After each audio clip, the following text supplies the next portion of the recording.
Yo guys, it's your boy Hybrid Hit Squad and we're back again with another football commentary style video.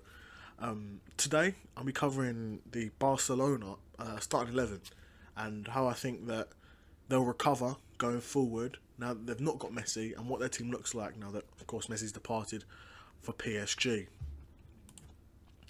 So yeah, let's go straight into it. Obviously we know that Barcelona have got some real financial issues that will hold them back significantly.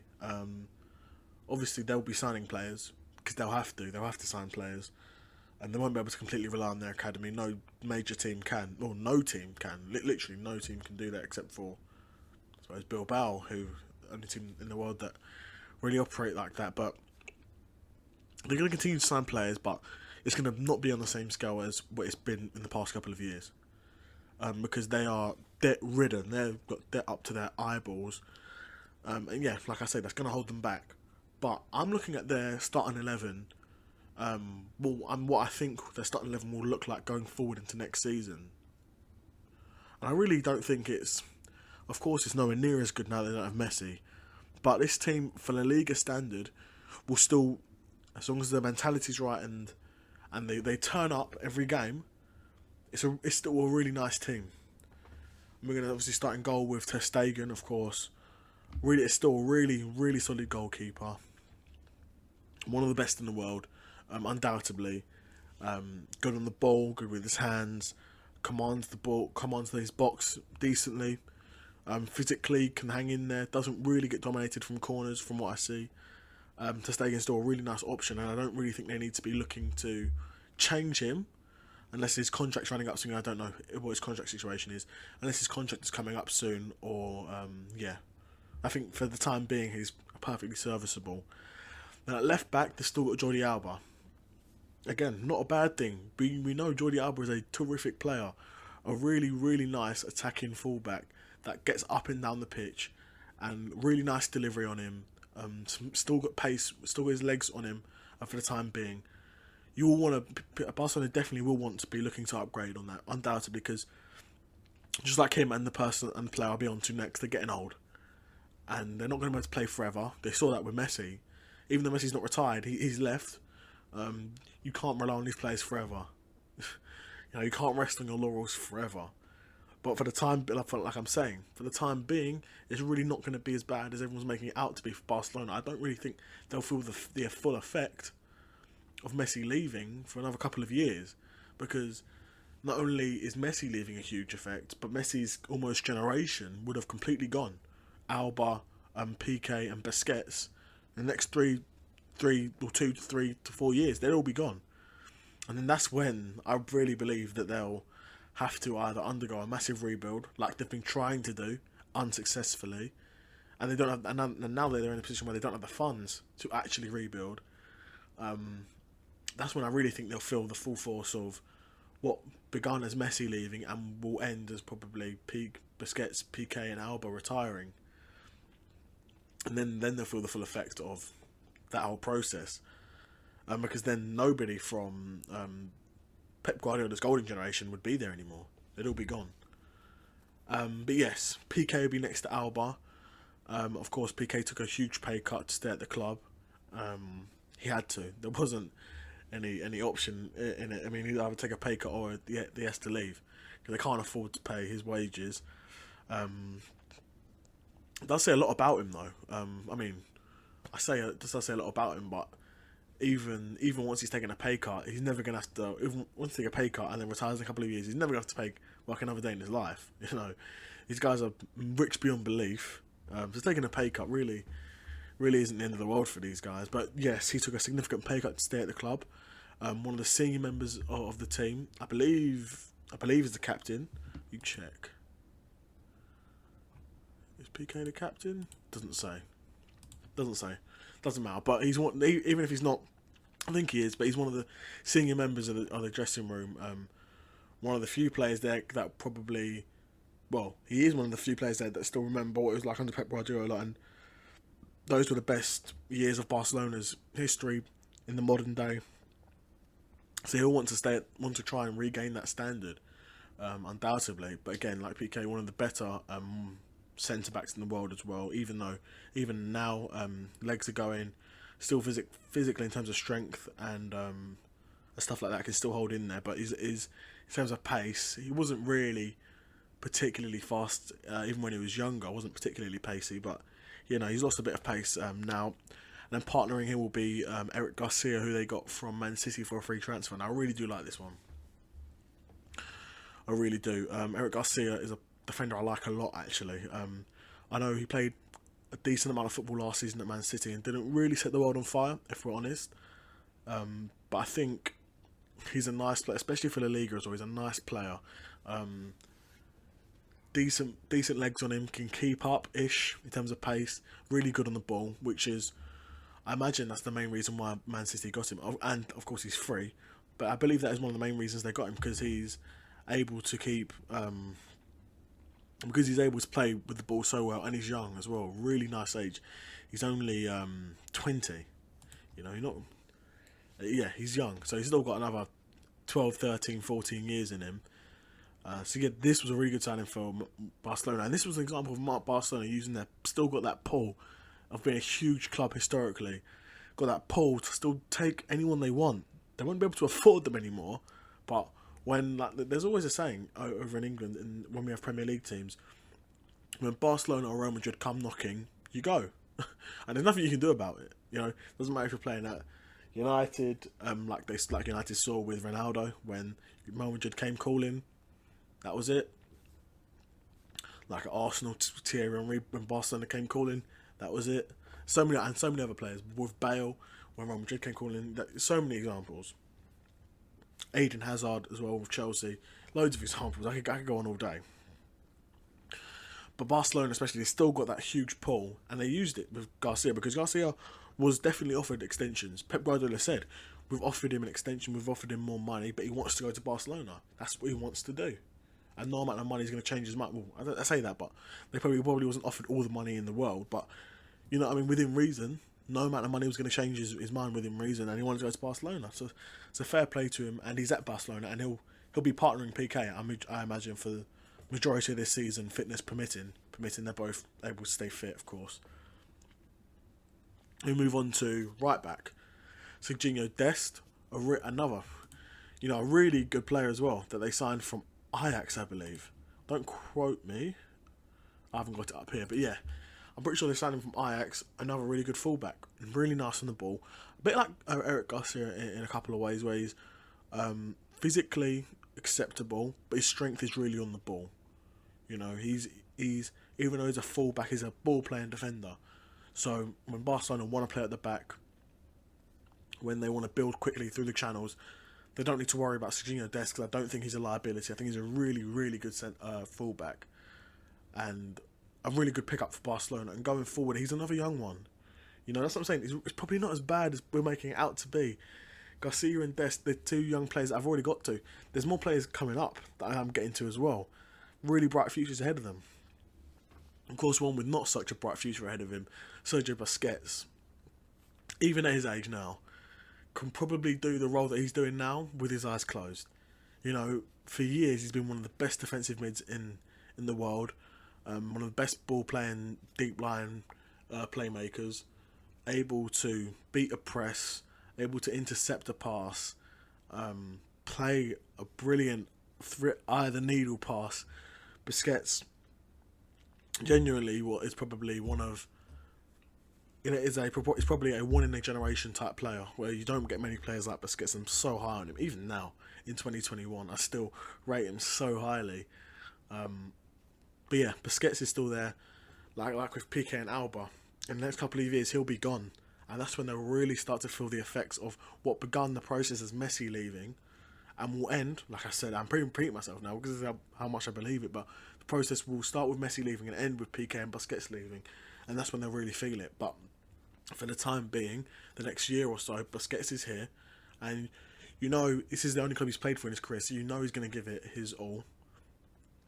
He was brought into the side by Pep Guardiola, was, I say, groomed, and I mean that in a football sense, was groomed by Pep Guardiola to become this player, because this is the player that Pep Guardiola dreams about. Also the player that I also dream about. Brilliant defensive midfielder, can do it all, even at his age, can probably do the role that he's doing with his eyes closed. Now, flanking him on the left, we're going to have Pedri. Poor Pedri. You know, even at his age, what is he, 18, 19, he's being relied upon so much. You know, he played however many games last season. You're going to kill the poor kid. He doesn't need to be in the starting... Well, he does. I mean, ultimately, the reality is he does need to be in the starting 11 as much as he is because he's one of their best players right now, if not the best player.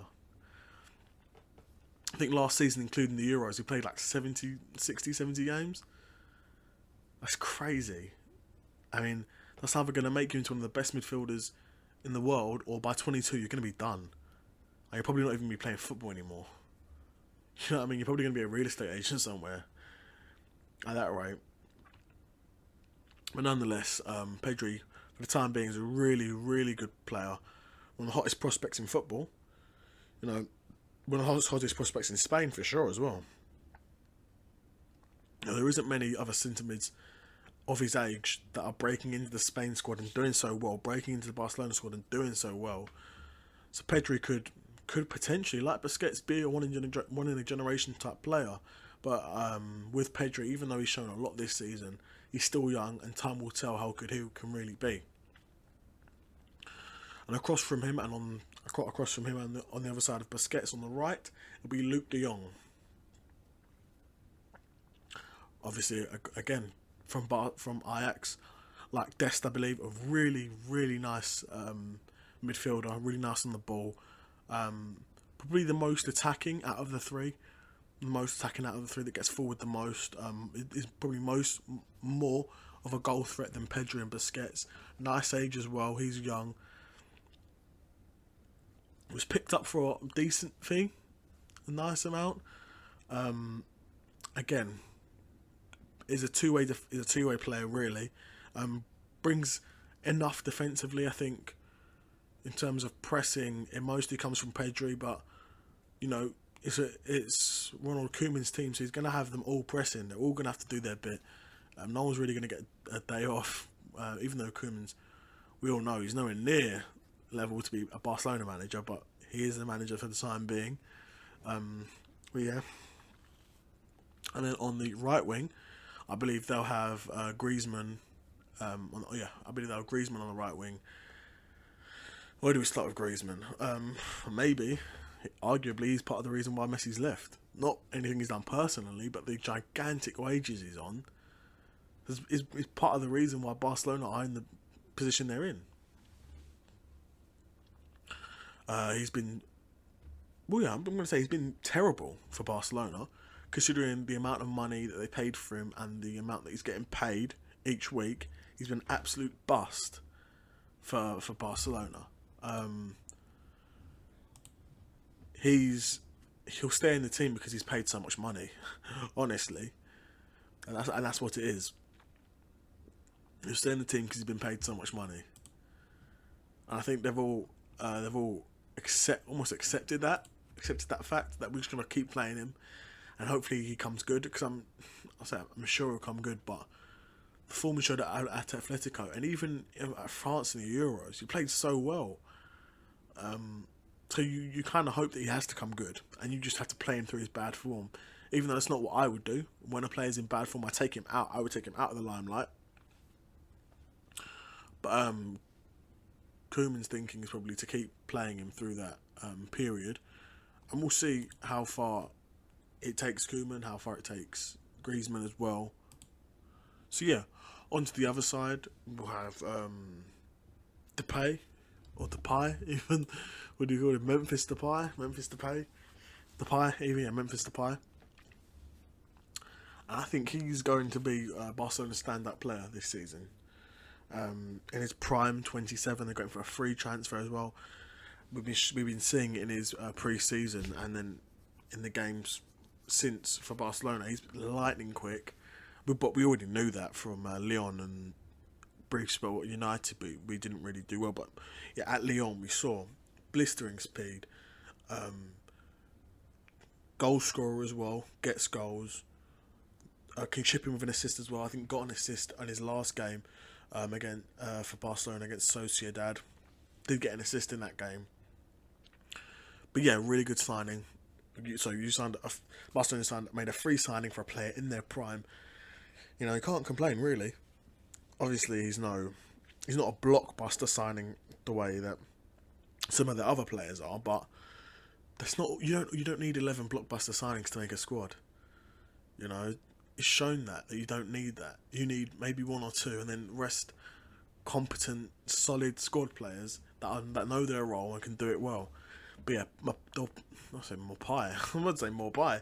Depay, really good player, and I'm expecting a really nice season going forward from him for Barcelona. Even the next couple of years, really. Then up front, Martin Braithwaite, because we know Aguero's injured at the moment. I think naturally it would normally be Aguero, but he's going to be out for maybe a good month or so. He's going to be out for. So in the meanwhile, they're going to have Martin Braithwaite there. And to be honest, since he's joined Barcelona, he's been pretty solid. You know, Barcelona have been poor for the past couple of years, and especially since they had signed Braithwaite. Since they had signed Braithwaite, they had been poor as a team, but Braithwaite's been playing pretty well. And last season, arguably, was one of their best players. Not the best, I want to say, because even a bad season for Messi is a great season for Braithwaite. But yeah, arguably one of Barcelona's better players last season, and he'll be Aguero's replacement for the time being. But he'll be starting up front for at least until Aguero's back, and Aguero's back and got some training sessions under his belt. But yeah, I don't think that. So we've got Ter Stegen in goal, left back Alba, Piqué, Garcia, Dest, centre backs and right back respectively. Midfield three of Busquets, Pedri, and De Jong. Then a front three of Depay, Braithwaite, and Griezmann. Look, it's not the Barcelona team of 10 years ago. We all know that. But this isn't as bad as some of us are making it out to be. They'll still comfortably finish in top 4 in La Liga. I know that's not the aim, but when you've got a team that's reeling after the loss of the greatest ever player, you need to take perspective. You know, the club's been run terribly, and that's, you know, I don't want to blame the fans, but the culture of the club, where it's run by presidents that you vote in, each president is going to want to get the most votes, so they're going to say whatever they have to say to get in. It's political, and then once they get in, they're pressured to break these transfer records, to spend all this money when you don't necessarily need to, or when you could have signed a player for 60 million less that would have actually fought for the show and would have actually meant a bit more and would have been on half decent wages. So even if they did flop, you'd actually be able to get rid of them. You know, players like Griezmann, Dembele, Coutinho, they can't shift for love nor money. They can't get rid of those players now. They're stuck with them. I'm hearing Coutinho's available for 20, 30 million. How much do they buy him for? I don't even know the exact figure. But how much do they buy him for? Are they going to sell him for 20, 30 million? That's a joke. Yeah, that's a joke. But going forward, Joan Laporte, who now is president of the club, he's got a big job in his hands. But the ultimate goal is, if they can get through this period of until they're out of debt, if they can keep competing during that period, once they're out of debt, Barcelona, they're straight back up there. I think, anyway. That's what I think. I think they're straight back up there. But yeah, that's it from me. It's been your boy Hybrid Hit Squad. If you've got any comments or suggestions, and if you think Koeman will play a different tactic, if you don't think he'll start those players, maybe you think Coutinho should start, then Dembele would start, make sure you let me know in the comment section. Leave a like if you enjoyed this video, and if you don't want to miss out on more videos just like this one, hit that subscribe button. It's been Hybrid Hit Squad, and I'm out. Peace.